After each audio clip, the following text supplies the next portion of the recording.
SPS community media प्रस्तुत करता है टेरा टेल्स, बदलती ज़मीन पलटते पन्ने। आज की कहानी है कमलापुर की कमला दीदी।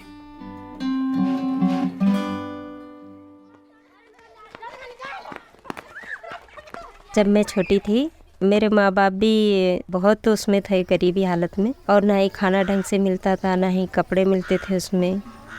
तो ऐसी संस्था आई हमारे गांव में कि ईसाई लोग बोलते उनको। तो मेरी मम्मी पापा ने हम लोग की हालत देखकर ऐसे ही बिना कपड़ों के और उन लोग के हाथ पांव जोड़ के ऐसे ही गाड़ी में बैठा दिए थे। मेरी माँ ने क्या सोचा कि जहाँ भी ले जाएंगे मेरे बच्चे अच्छे रहेंगे, तो वहाँ पर हम लोग को कपड़ा पहनाया। फिर धीरे धीरे उन लोग ने पढ़ना लिखना सिखाया हमको। उसके बाद उन लोग 8वीं क्लास के बाद उन लोग पैसे भी कुछ लेने लग गए थे। फिर हम लोग 10th क्लास तक पढ़े और उसके बाद मेरे मम्मी पापा की कोई गुंजाइश नहीं थी कि फीस भर देंगे, तो हम लोग वापस आ गए थे।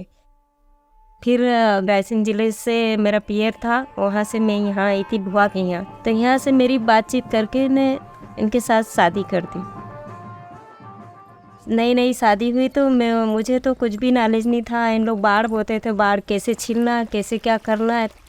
तो इन लोग के पाथी की तरह रखते थे, जैसे कोई 2 हिस्सा उनका 1 हिस्सा अपना करके ऐसे खेती करते थे इन लोग। तो फिर सोयाबीन की निंदाई होती है तो नींद भी आने लगती, कभी झोंका मार देती हूँ नींद का। तो ससुर बोलता है कि क्या बहू तो बोले कि सास ससुर की पात उतारना चाहिए, लेकिन यहाँ तो बहू की पात उतारते हैं, ऐसे कैसी बहू बोल रहे।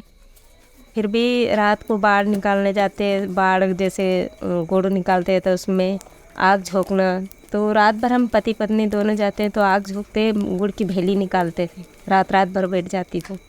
इस तरह इन्हें मेरे पति ने बहुत सहयोग दिया कि कहीं गेहूँ काटना है तो क्या काम करना है, वो सब मेरे पति ने सहयोग देकर मुझे सिखा दिया। इन लोग ने मेरे साथ बहुत बुरी तरह से बर्ताव किया। काम के पीछे बैठना जरा भी पसंद नहीं करती थी। जब लड़की पेट में थी तो मेरे ससुर जैसे काम करके आती तो आराम थोड़ा बहुत चाहिए था, लेकिन उस जगह पर मेरे ससुर ने ये फेंक के मारा था। फिर मेरे पति को सहन नहीं हुआ, उनने भी लड़ाई झगड़ा किया और उसके बाद हम लोग इंदौर चले गए थे। 7 महीने मेरे पति पहले 50 रुपये रोजंदारी से बेलदारी लोगों के साथ, मतलब मिस्त्री लोग के साथ चले गए, और मैं तो गर्भवती महिला थी तो मैं एक रूम पे ही रहा करती थी, इनका खाना पकाना करना। जब डिलीवरी हुई, जब भी मेरे सास ससुर ने किसी ने नहीं पूछा कि क्या हुआ क्या नहीं, और कुछ खाने पीने का भी नहीं दिया। जो मेरी रकम थी वो गिरवे रखकर मेरे पति ने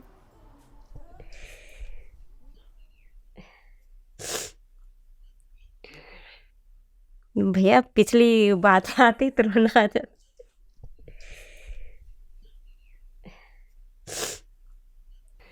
फिर उसके बाद लड़की हुई एक मेरी, और लड़की 2-3 महीने की हुई और मेरे ससुर फिर ढूंढते करते आ गए इंदौर। तो इनको मना कर वापस फिर गांव लिया उनके साथ। गांव लाए थे उसी तरह जैसे पाती रखते थे वैसे रखते थे। तो फिर उन लोग से जैसे ही शेर साहूकार लड़ाई करते था, ईमानदारी से गल्ला पानी नहीं बांटता था, तो मुझे सहन नहीं हो पाती थी, तो मैं बोल पड़ती थी। तो उस पे से भी मेरे ससुर बोलते अरे तुम तो लड़ाई करती हो, तुम ऐसे करती हो करके मेरे ससुर मेरे से भी लड़ाई करके फिर हम लोग को भगा दिया। तो हम लोग सीधे आए आगोली। फिर वहाँ से हम लोग अलग हुए, मतलब फिर हम लोग ऐसे पाती आती नहीं रखते थे। फिर हम लोग बंधुई मजदूर की तरह करते रहते, वहाँ से करते 1 साल वहाँ किया। फिर 1 साल हमने पोलाय किया। पोलाय भी ऐसे ही करते करते, मतलब जहाँ भी हम लोग बंधुआ मजदूर हैं वहाँ पर ऐसा नहीं है कि हम लोग के ऊपर पैसा नहीं निकाला है। मतलब बंधुआ मजदूर में बहुत ही परेशानी होता था, और साहूकार भी इतने पैसे नहीं देते थे कि अपना कुछ घर का किराना ला सके। कुछ मिर्ची ख़त्म हो जाए तो तेल नहीं, तेल ख़त्म हो जाए तो नमक नहीं, ऐसा मिलता था। मेरे बच्चे भी मतलब हफ्ते पे खाना, जैसे कोई लोग उन बाज़ार जाते हैं खाने के लिए लाते हैं तो उस पर भी तरस जाते थे हम लोग कि आज मेरे पापा तो बाज़ार गए, कुछ लाए नहीं खाने के लिए। किसी बाज़ार के दिन बच्चे रोज आते थे। और कोई सेठ ऐसे रहते हैं कि बेईमान पे आ जाते हैं तो बोलते हैं कितने पैसे नहीं, इतने पैसे हो जाते हैं। तो ऐसे मतलब इकट्ठा काम करवाते थे, भारी काम करवाते। तो मैं बोलती थी कि ऐसा काम से तो ऐसे अच्छे देखते हैं कहीं का साहूकार, तो ये दूसरी जगह देख लेते। फिर कौड़िया कौड़ी से सीधे हम लोग फिर कमलापुर आए। कमलापुर रहे एक चाचा की। यहाँ पर आए तो यहाँ पर भी वही 10-12 हज़ार का साल देते थे, कोई कुछ नहीं पूरता था हम लोग को। फिर उसके बाद इन लोग वहीं पर एक पड़ोसी खेती था, तो उन लोग ने बोला कि क्या सब्जी नहीं आओगी क्या? तो मैंने सोचा क्या मजदूरी दोगे? तो 25 रुपये। तो मैं क्या करूँगी, मेरे बच्चे भी मेरे साथ ले जाती है और मैं महिलाओं के साथ जाती थी और मैं मजदूरी कर लेती थी। जैसे समूह की बातें फिर महिलाओं ने निकाली, पहले से जुड़ रहे थे उन लोग, तो कहीं उन लोग का जुड़ना फिर हटना ऐसी बातें चलती रही उनकी। बोले कि ये समूह अच्छी नहीं, वो समूह अच्छी नहीं करके, ये दीदी अच्छी नहीं जोड़ रही, इनका हिसाब अच्छा नहीं है, ऐसे बातें करते रहे उन लोग। फिर जैसे आई अच्छी से बात, बोले कि अपन तो एक समूह अच्छा सा जोड़े और उस समूह में इतना 50 रुपये महीना भरना है और उस समूह से अपनों को जैसे महिलाओं के इकट्ठे पैसे हो जाते हैं तो वो पैसे अपनों को मिलता है। तो फिर उन लोग को जैसे उन लोग ने समूह बनाई, उनको समूह बनने का कम से कम 15-20 दिन हो चुके थे, तो उन लोग ने बना चुके थे, मैं नहीं जुड़ी थी उस समय। फिर उन लोग ने धीरे धीरे मैंने मजदूरी उनके साथ ही जाकर फिर उन लोग को मजबूरी बताई कि मैं भी जुड़ूंगी आप लोग के साथ, अगर तुम लोग जोड़ना चाहो तो मैं भी जुड़ूंगी। तो बोले तुम तो बाहर की रहने वाली हो, कैसे जुड़ोगी? बोलो तुम पे कैसे भरोसा करें? तो मैंने कहा नहीं, मैं यहीं पर रहूँगी ना, मैं यही जगह रोकूँगी, जगह ले लूँगी, यहीं पर रहूँगी। ऐसे करके मैंने जल्दी जल्दी पति को बोला और जो खेत साहूकार था उससे भी बोला कि चाचा मुझे कहीं जगह ऐसे बताओ जाकि मैं घर बांध सकती। ऐसे करके ने चाचा ने मुझे यहाँ से वहाँ तक जगह दी।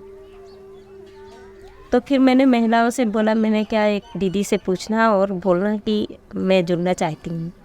फिर इन लोग ने महिलाओं ने जैसे मोहल्ले की महिलाओं ने मुझे मिलाया और उनको मजबूरी बताई कि दीदी ऐसा ऐसा है और मैं इस साल मेरे पति को बंधुआ मजदूर से छुड़ाना है मुझे। मेरा पति ये सोचता है कि क्या अपनों को काम तो करना है, मेरा पति ये नहीं समझता है कि 2 पैसे अपनों को अगर खुला रहेंगे तो करेंगे। तो इनकी इच्छा नहीं थी, मतलब रहना तो रहना, और मेरी इच्छा ये थी कि एक खुले अपन रह सकते हैं, मैं बंधुआ नहीं रहने दूँ। मैंने ठान बैठा था कि अगर निकालेंगे तो कि पैसे कहाँ से ला के दूँ। मेरा पति बोले पैसे इतने सारे कहाँ से ला के देंगे? तो मैं इनके पैसे भी करेंगे पर तुम छेड़ो इनको, सेठ को बोलो कि मैं बंधुआ मजदूर नहीं रहूँगा। फिर इनने बोला बंधुआ मजदूर का सेठ साहूकार से कि मैं बंधुआ मजदूर नहीं करूँगा। हिसाब किताब करने के बाद उसने 11,000 रुपये निकाले, तो बोले कि मेरे पैसे ला देना और चले जाना बोले। तो इनने बोला मैं दूसरी जगह बात करता हूँ यार, पैसे ला के दूँगा, 15 दिन की मोहलत दे दो मुझे, किसने? मेरे पति ने बोला। तो फिर मैंने ऐसे 15 दिन की मोहलत के बीच में मैंने समूह में भी बात रख दी कि दीदी मुझे इतने पैसे की ज़रूरत है और मुझे बंधुआ मजदूर से छुड़ाना है और आप लोग के साथ मजदूरी भी करूँगी, मैं, मेरा पति भी करेगा और मैं भी करूँगी, हम खुले रहना चाहते हैं। तो फिर उन लोग दीदी बोले कि हाँ 4,000 तुम भर तो दोगी ना? तो मैंने कहा भरेंगे दे। मैंने कहा पहले समूह मेरा ही भराएगा। ऐसा बोलकर उन लोग ने 4,000 उठवाए, क्योंकि 4,000 इसलिए दिलवाए उन लोग ने कि ये भर सकती कि नहीं भर सकती। विश्वास देखा उन लोग ने, महिलाओं ने मेरा, क्योंकि हम लोग बाहर के रहवासी थे तो उन लोग विश्वास नहीं करते थे। फिर उन लोग ने 4,000 दिया, तो ऐसे कैसे मैंने 15 दिन की बोली से पहले उसके पैसे दिए। बारिश का ही टाइम आने वाला था। साहूकार बोला कि एक काम करो, अब मैं बंधुआ मजदूर जल्दी से ढूंढ के लाऊंगा तो कहाँ रखूँगा। उसके बीच में उन लोग ने मेरे से बोल दिया था कि घर खाली कर दो, बोले मैं किसी दूसरे बंधुआ मजदूर को लाऊंगा। तो उसी खेत के नीचे मैंने सारा सामान निकाला और उसी खेत में सामान रखा मैंने मेरे बच्चों को लेके। ऐसे खुले आम के नीचे मैंने खाना बनाया और रात गुजारी। उसके बाद मेरे पति ने सोचा कि अब क्या करूं, तो मेरे मोहल्ले में जो कादर नाम का था वो और एक ये पड़ोसी भैया बोले कि बगते गाड़ी भरो, उस पर तुमको 300 रुपये 200 250 रुपये मिलेंगे बोले। तो कुछ दिन तक ये गए वहाँ पर जो पड़त थी। फिर इन्होंने भी ठान दिया कि जैसे घर से बाहर तो निकाल ही दिया था, तो बोले मैं पड़त भी नहीं उतारूँगा, पड़त के भी पैसे ही दूँगा इसको। तो ये ऐसे बगदे गाड़ी जाने लग गए ने। फिर मैं भी मजदूरी करने लग गई वहाँ पर। अब जैसे पानी का माहौल आया, हवा आंधी चलती, जब खाना बनाती तो मैं एक खाट रख लेती थी और जैसे सोने का टाइम आता तो खाट जैसे खड़ी कर देती रात को, कहीं पानी ना आ जाए तो फिर कहीं पल्ला पल्ली डाल देती और नीचे बच्चों को सुला देती थी।